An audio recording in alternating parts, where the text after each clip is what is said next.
Assalamualaikum warahmatullahi wabarakatuh. Perkenalkan, nama saya Wirdatun Nafiah. Adik-adik bisa manggil saya Bu Wirda. Saya mengajar pelajaran bahasa Indonesia. Bagaimana kabarnya kalian semua? Dimanapun berada, semoga sehat-sehat selalu. Tetap jaga kebersihan, cuci tangan, pakai masker kalau mau keluar rumah. Semoga kita selalu dalam lindungan Allah Subhanahu wa Ta'ala. Oke, untuk kelas 7, materi pembelajaran semester Gasal ada 4 bab. Yang pertama, teks deskripsi. Kedua, teks narasi atau cerita fantasi. Teks prosedur. Dan terakhir, teks laporan hasil observasi. Bab pertama, kita akan membahas tentang teks deskripsi. Nah, apa itu teks deskripsi? Ada yang masih ingat? Dulu mungkin di MI atau SD-nya pernah diajarkan. Nah, untuk mengawali perjumpaan kita kali ini, di sini ada 4 gambar.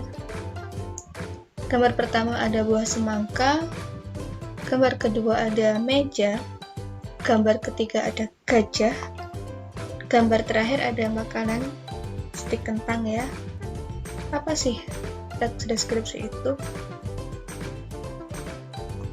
Adalah teks yang mendeskripsikan atau menggambarkan suatu objek secara terperinci. Nah, objek sudah ada di sini, sudah ada gambarnya. Bisa buah, bisa benda di sekitar kita, meja, kursi, kemudian ada gajah, ada makanan.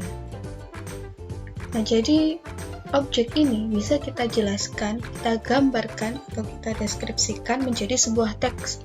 Namanya adalah teks deskripsi. Secara terperinci. Nah, terperinci di sini maksudnya adalah dengan sangat detail.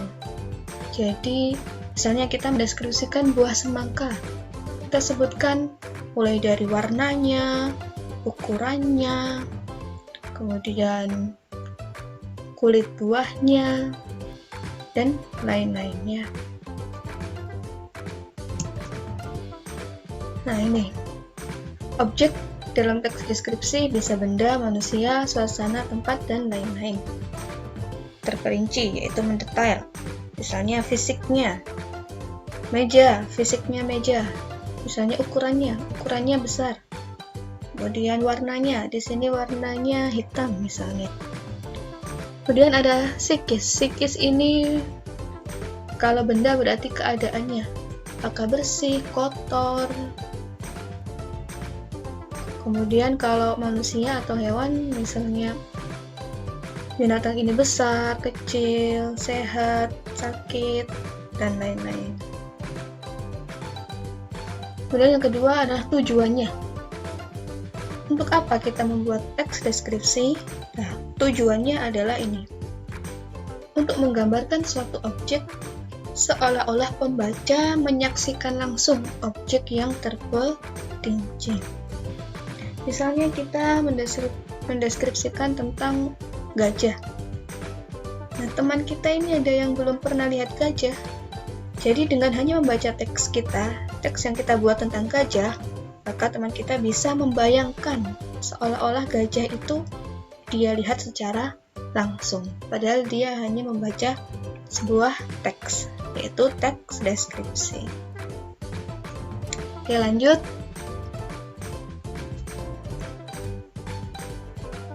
Ciri-ciri teks deskripsi. Ada 4 ciri-cirinya. Yang pertama, yaitu teks yang menggambarkan atau melukiskan sesuatu. Nah, kalau ada buah semangka, berarti yang kita gambarkan, yang kita deskripsikan adalah buah semangka.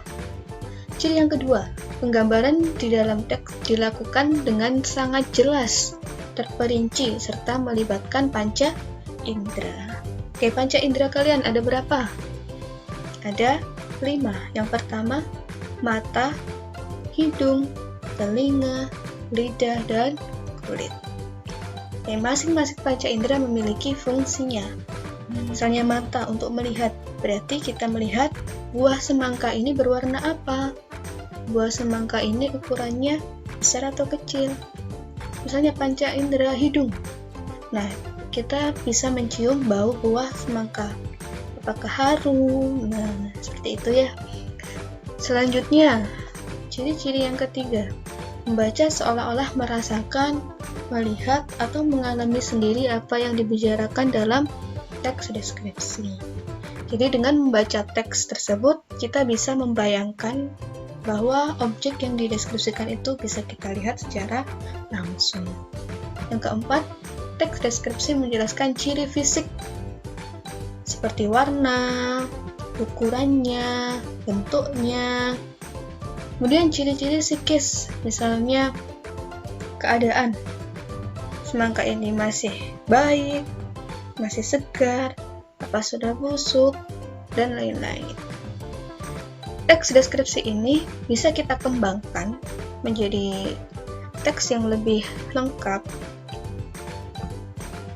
dengan 3 cara. Nah, kita mengembangkannya berdasarkan objek yang dideskripsikan.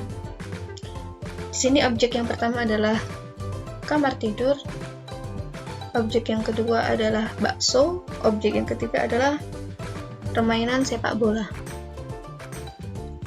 Nah, pola pengembangan yang pertama adalah deskripsi spasial.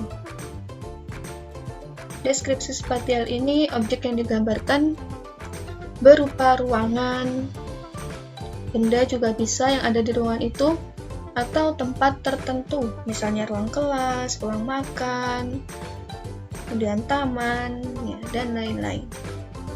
Yang kedua, yaitu deskripsi subjektif. Deskripsi ini menggambarkan objek berdasarkan tafsiran atau kesan dari penulis. Nah, misalnya kesan penulis tentang bakso ini seperti apa? Apakah enak? Apakah asin, gurih, dan lain-lain. Yang ketiga adalah deskripsi objektif.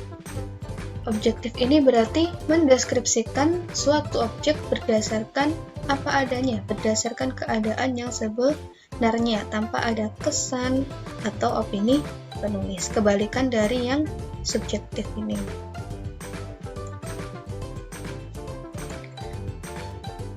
Baik, kita masuk ke contoh teksnya. Ini contoh teks yang sederhana ya, jadi masih belum lengkap strukturnya. Di sini ada paragraf. Hari itu aku bangun kesiangan. Rasanya tubuh ini tidak mau beranjak dari tempat tidur yang terletak di pojok kamarku. Tepat di bawah jendela, kasurnya yang sangat empuk melekat di tubuhku. Jadi, di sini ada objek kamar tidur. Kamar tidur ini kita jelaskan secara spasial, berarti kita perhatikan tentang letak-letaknya. Misalnya, terletak di pojok, tepat di bawah jendela, melekat di tubuhku, misalnya. Nah, itu adalah kata kunci yang menunjukkan bahwa teks ini termasuk deskripsi spasial atau yang menunjukkan ruang. Yang kedua, teks deskripsi subjektif. Di sini ada contohnya. Bakso Pak Soleh adalah bakso yang paling enak di kota ini. Baksonya yang terbuat dari daging sapi yang sangat empuk dan lezat di lidah. Ukurannya cukup besar, tidak seperti ukuran bakso pada umumnya. Di sini objek yang dideskripsikan adalah bakso. Karena subjektif, berarti sesuai dengan kesan atau pendapat penulis. Di sini kesan penulis terhadap bakso ini adalah bakso yang paling enak. Bakso sangat empuk dan lezat. Ukurannya cukup besar. Nah, itu adalah kata kunci yang menunjukkan bahwa teks ini merupakan teks subjektif. Yang ketiga, deskripsi objektif. Contohnya, sepak bola adalah permainan beregu. Olahraga ini membutuhkan 11 orang pemain yang terdiri dari 1 penjaga gawang, 4 pemain belakang, dan sisanya pemain tengah dan penyerang. Olahraga ini membutuhkan sebuah bola dan gawang sebagai alat pelengkap permainan. Jadi di sini penulis menggambarkan permainan sepak bola sesuai keadaan sebenarnya dengan apa adanya, tanpa ada pendapat penulis di sini. Nah, itu adalah objektif sesuai dengan objek yang dideskripsikan. Kebalikan dari yang subjektif tadi ya. Nah, sampai di sini ada yang ditanyakan. Mungkin kalian bisa catat dulu, nanti kita diskusikan. Nah, kesimpulan dari pertemuan pertama yang telah kita pelajari dari awal tadi adalah pertama pengertian teks deskripsi, yaitu teks yang menjelaskan atau menggambarkan suatu objek secara terperinci. Yang kedua tadi tujuannya untuk menggambarkan objek seolah-olah pembaca melihatnya dengan terperinci. Ciri-ciri teks deskripsi tadi ada 4 yang sudah kita pelajari bersama tadi. Yang terakhir, pola pengembangan teks deskripsi ada 3 tadi. Deskripsi spatial atau menunjukkan ruang, deskripsi subjektif menunjukkan kesan atau pendapat penulis, dan deskripsi objektif yang berdasarkan keadaan sebenarnya atau tanpa ada pendapat dari